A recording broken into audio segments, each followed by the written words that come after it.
Hello viewers and welcome to today's lesson. So today we are going to look at valuation of shares. So there are so many ways to value shares, but in this lesson we cannot look at all of them. So we are only going to consider two ways, and those are the Gordon's model or constant growth model and the Walters model. So therefore, this is going to be part 1 of valuation of shares. Then in the next lesson, we are going to have valuation of shares part 2, where we are going to see other ways in which you can value shares of a company. First, let us begin with the Gordon's model. It is good to understand where the name Gordon comes from. So this model is named after Myron J. Gordon, who is an American economist who developed it in the late 1950s. So that is, the name Gordon is the person who came up with the model. It is also called the Gordon growth model or the dividend discount model with constant growth. So it can be called with any of these models. So if in a question you are told to use the dividend discount model, so automatically you know you are required to use the Gordon's model. It is very important to know the names of these models instead of just knowing how to use the formula, because in the question sometimes it is very specific which model you are required to use. If you are required to use Gordon's model and the only one you are remembering is the Walters model, then you will be answering the question wrongly. So understanding the name of each model is important, because in the exam sometimes they specify the model you are supposed to use. So the Gordon's model is derived from the cost of equity formula. So this is the formula for cost of equity. D1, that is the expected dividend, divided by P0, that is the current market value per share, plus G, that is the dividend growth rate per year. So this is the formula for cost of equity. If you can be able to make P the subject in this formula, then you will have the Gordon's share valuation formula. So when you make P the subject, you are going to end up with something like this. P0 is equal to D1 divided by KE minus G. P0 is the current market value of the share. D1 is the expected dividend after 1 year or next year. And if you are not given the D1, maybe you are given the previous dividend. The previous dividend or the current dividend is called D0. So you can find D1 by taking D0, you multiply by, in brackets, 1 plus G, where G is the constant growth rate of dividend. So if you don't have D1, you can take this, everything we have here in brackets represents D1. And then we have KE. KE is required rate of return, also known as the cost of equity. So these are a few assumptions of the Gordon's model. 1, dividend grow at a constant rate forever. The growth rate is less than the cost of equity. Look at the denominator in the formula. So what would happen if G is higher than KE? It is impossible to apply the formula if KE is less than G. So one of the assumptions is that the growth rate is less than the cost of equity. That is the only time the formula can work. And then the firm is an all-equity firm, no debt in the simple version. So this is a simple version. We assume there is no debt. So the Gordon model is usually the easiest one, because once you understand the formula, you just need to plug the values into the formula. So here is an example. Suppose you are given dividend that was just paid, D naught, is 5. Growth rate G is 4%. Cost of equity KE is 10%. And you are told to calculate the value of the share using the Gordon's model. So according to the formula, we have D1, but in the question, you are not given D1, you are given D naught. And you have said D naught is dividend that has already been paid. D1 is dividend that is expected in future. If it is not given, then you can use the formula that we have seen here. D naught you multiply by 1 plus G. So therefore the first step is to find D1. D1 is equal to D naught, you multiply by 1 plus the growth rate 0.04. So that gives us a D1 of 5.2. So once you have the D1, check whether you have everything else required by the formula. KE is 10%, but you are not going to take the 10% the way it is. You are going to divide by 100. So you are going to take 0.1 minus G. So G is 4%. So you divide 4 by 100. You are going to use in the formula 0.04.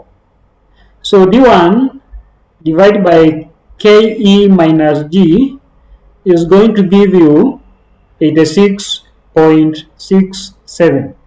So the share value today is 86.67. So that is the Gordon's model, very simple. So now let us go to the next one, which are going to spend some more time because it's a bit complicated. So we have the Walters model of share valuation. So it is important to know that this model is named after James E. Walter, an American economist who developed it. So it is given the name of the founder. And it's also called the Walters dividend model. So we have the formula here. The important thing is for you to remember the formula. And as you can see that this formula is a bit complicated than the previous one.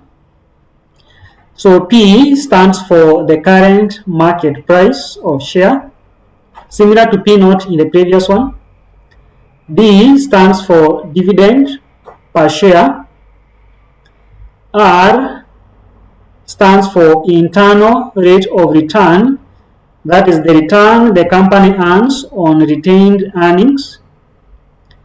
KE stands for the cost of equity or the required rate or the required return by investors. It is similar to what we had before. Then in brackets, E minus D. E is earnings per share, while D is dividend per share. All of them are divided by KE, which is the cost of equity. So one thing you're supposed to note here, what happens when you take EPS minus DPS? You are going to get retained earnings per share. So the retained earnings per share that you're going to be left with, you multiply it by R over KE. So this part here is the earnings the company will get if they reinvest the retained earnings into the business. So therefore, P naught or P is given by the dividend plus earnings generated by the retained earnings. The earnings generated by reinvesting the retained earnings in the business. You divide by KE. So here are a few things, a few points to note about the Walters model. The model assumes that all earnings are either distributed as dividends or reinvested immediately. The decision on whether to retain earnings, that is, to reinvest earnings, or distribute the earnings as dividends, depend on the value of R, which is the internal rate of return, and KE, which is the cost of equity. So we have a summary here. We are going to be seeing it a lot. So if you don't understand it now, you are going to understand it by the end of this lesson. So in short, if R is greater than KE, the firm should retain the earnings because they can experience growth. If R is less than KE, the firm should pay dividend because if they retain more earnings, the firm is going to decline. They're going to lose value. If R is equal to KE, then dividend policy is irrelevant. The firm's value is unaffected. Whether they pay the dividend or they don't, the value of the firm remains the same. So don't worry about this one. We are going to be discussing them in more details. So let us start by understanding what do we mean by internal rate of return and how is the internal rate of return different from the cost of equity, because this is the backbone of the Walters model. So let us start with the internal rate of return. This is the return the company actually earns on retained earnings. That is the reinvested profit. It measures the profitability of the company's internal projects.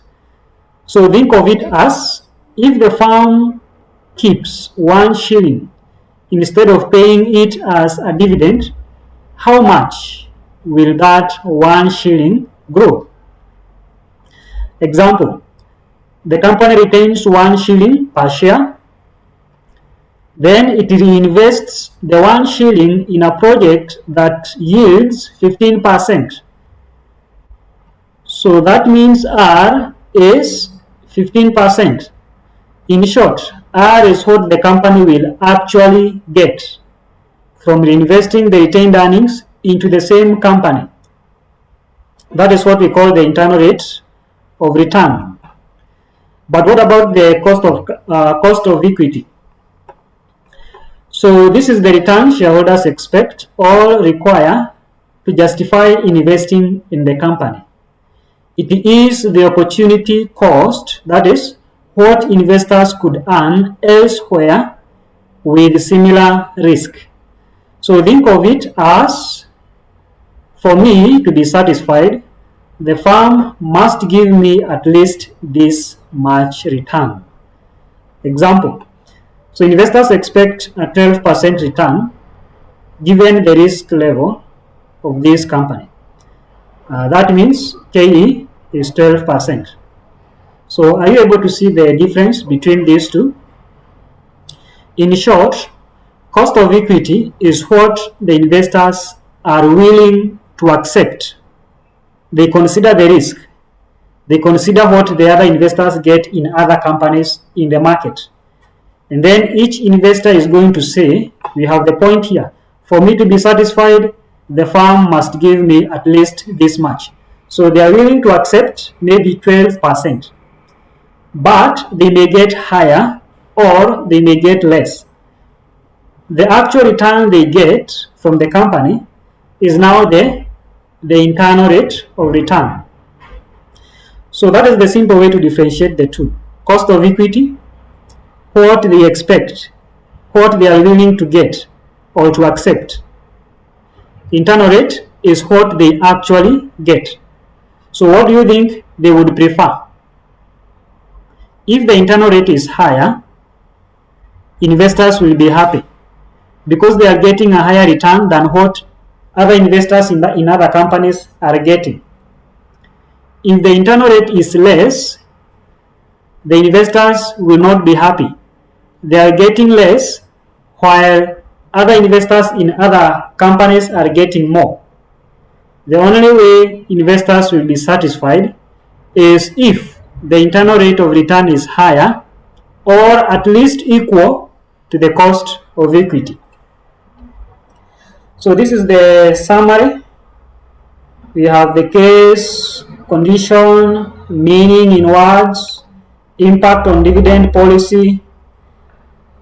So look at the condition. If the internal rate of return is greater than cost of equity, it means that the firm earns more internally than shareholders expect outside. So what is the best decision in that case? The best thing is to retain earnings. Keep reinvesting the earnings into the same company because they are going to generate more for the investors. In other words, the firm is going to grow. So we call that case the growth firm. But what if the internal rate of return is less than the cost of equity? The firm earns less internally than shareholders could earn outside.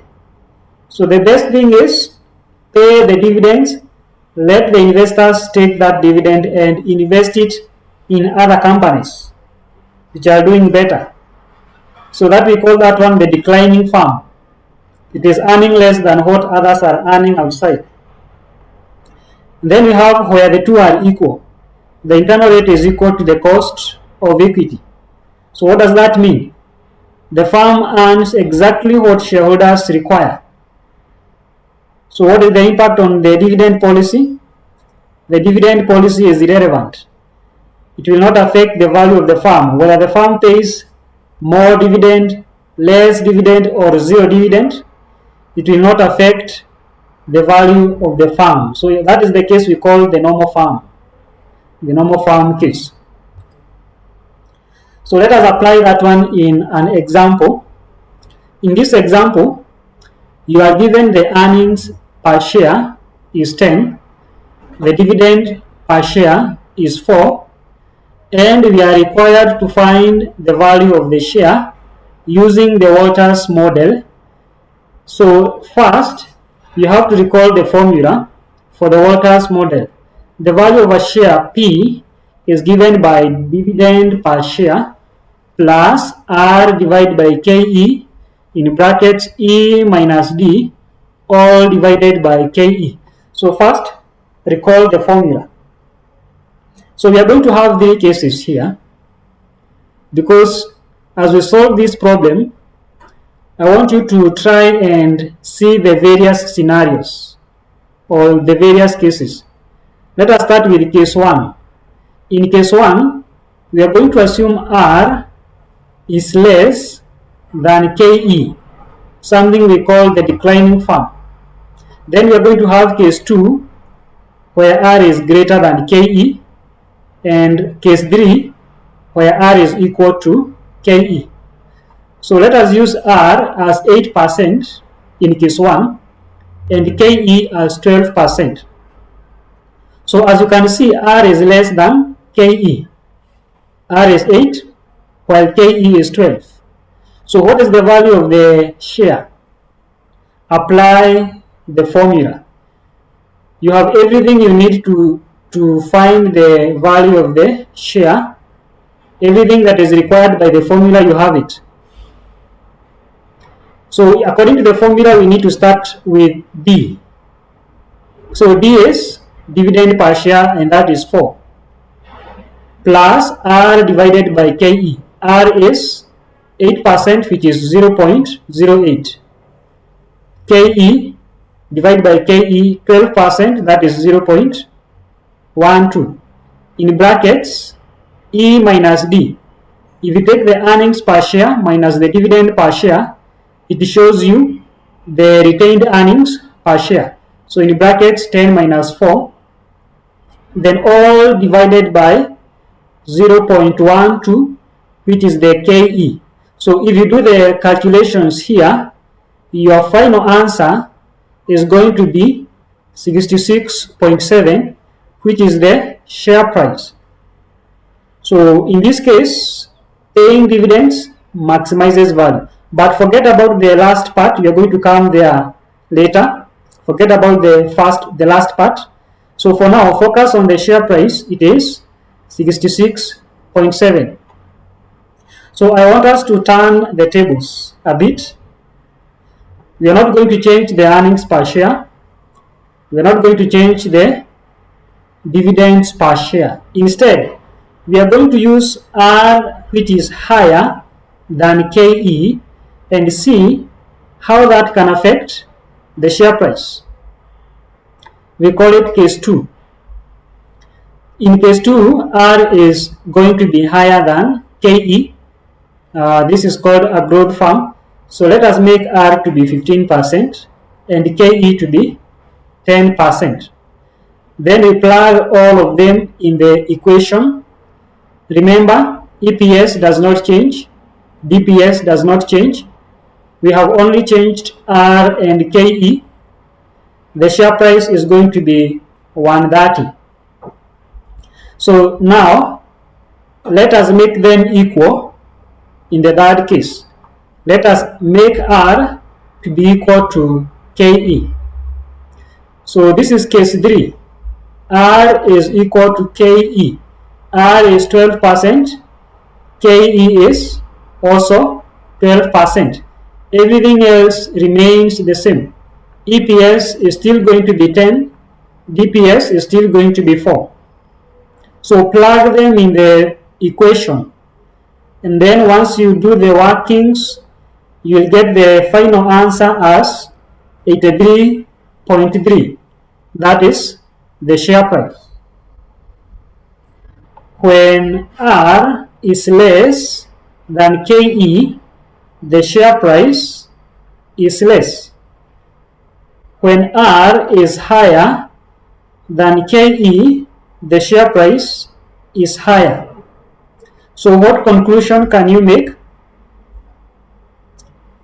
It is easier to see that why these firms are called growth firms.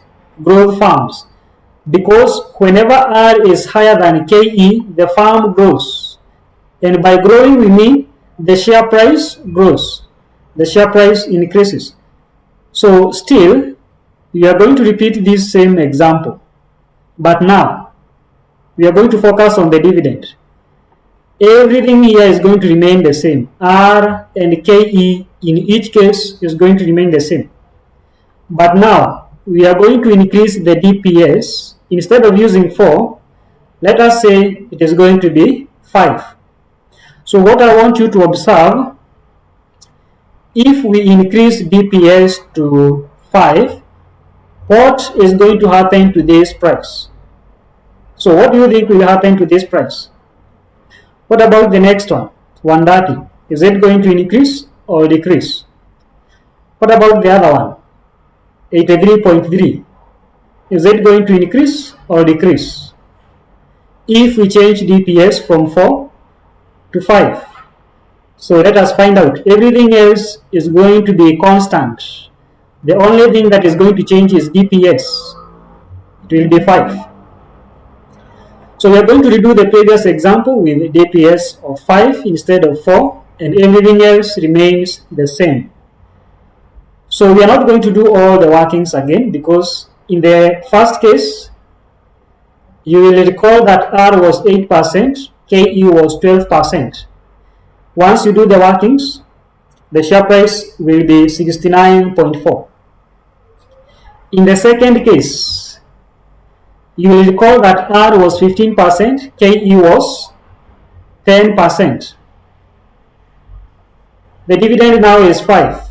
EPS is not changing. In all cases, EPS is still 10, but the DPS is 5.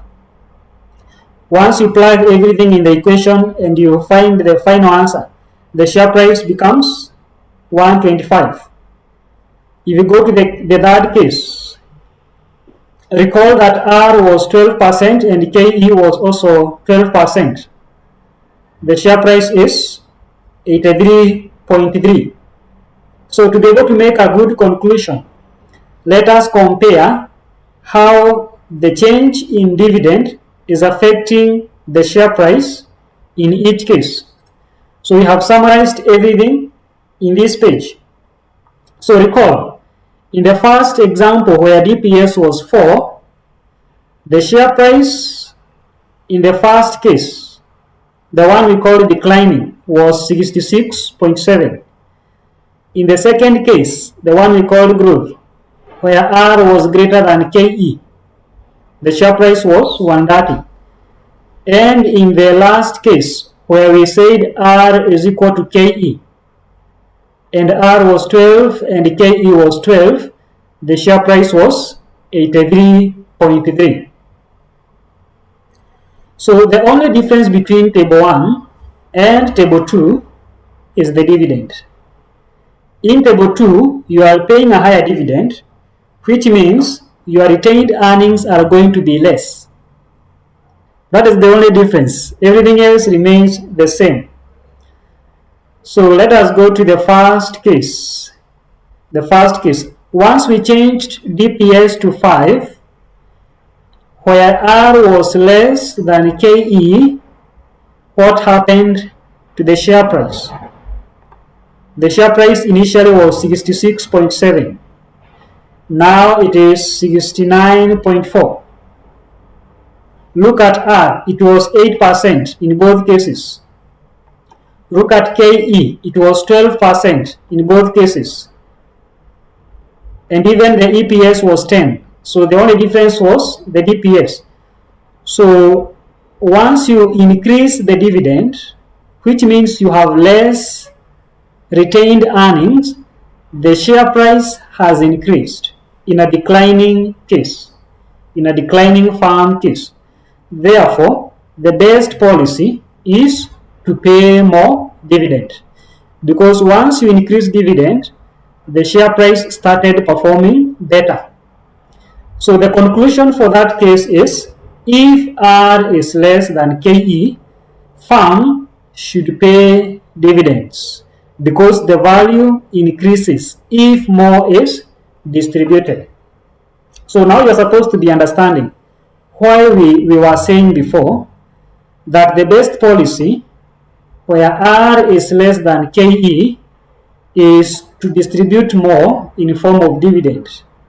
You have seen mathematically that the share price has increased from 66.7 to 69.4 just by paying more dividend and having less retained earnings. Let us go to the second case. In the first example, that is the growth farm case, we said R is greater than KE. R was 15%, KE was 10%. In the second example, we kept the same rate, 15 and 10, but look at the share price. Initially it was 130. After paying the dividend, after increasing the dividend, the share price fell to 125. So what is the best policy in this case? If by paying more dividend, the share price is decreasing, therefore, the best policy would be to pay less dividend. That is what we have here. Retain earnings. Don't pay dividend, instead retain earnings. So in the conclusion part, if R is greater than KE, the farm should retain earnings, because the value of the farm will increase when we retain more earnings. So if we go to the last case, the neutral farm case, we said R is going to be the same as KE, and they were 12%. Both R and KE were 12%. And even in the next example, we kept the rate constant, 12%. So after we changed the DPS to 5, nothing changed. Initially the share price was 83.3. Then after changing, the share price was still 83.3. So what is the best policy? Dividend policy is irrelevant. So the farm can decide whether to pay the dividend or not. Whether they pay or they don't pay, it will not affect the farm's value. So the two tables here are trying to show us the relationship between R and KE and how the two affect the share price and the best policy a firm should adopt in each of those cases.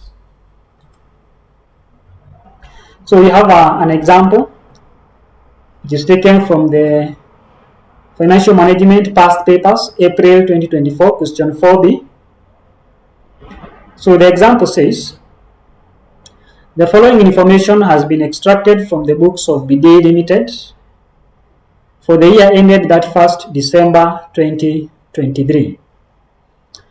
You are given earnings after tax, 3.75 million. You are given total dividends, 2.25 million.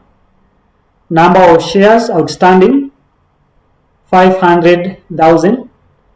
Cost of capital, 10%. Rate of return on investments, 12.5%. So you are required to do the following to determine the theoretical market value of the company's shares using the Walters model. So as you can see in this question, it is very specific. They want you to use the Walters model, not the Gordon's model. So therefore it is important that you recall the formula, and this is the formula for the Walters model. So the only thing you have to do is to find everything required by the formula. Let us start with D. So D is the dividend per share. So do we have it in the question? In the question we have total dividends. So we don't have dividend per share, but if you have total dividend and you have the number of shares, you can find the dividend per share. So just take the total dividend, divide by the number of shares, you will get the dividend per share. So total dividend is 2.25 million. Divide by the number of shares, 500,000. DPS will be 4.5.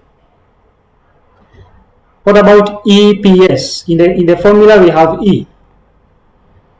Take the total earnings after taxes, 3.75 million.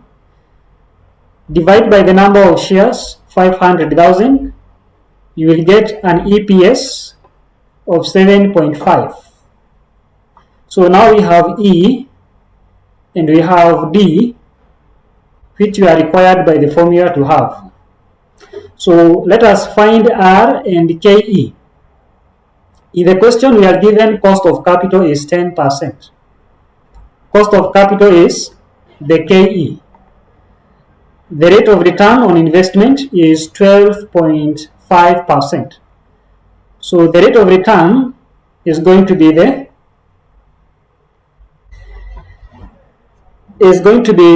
R.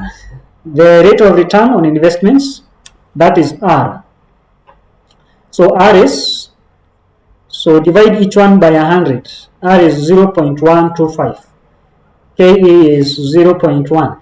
So plug all those values in the formula, do the workings, and you will find P, which is the theoretical market value of the share, to be 82.5.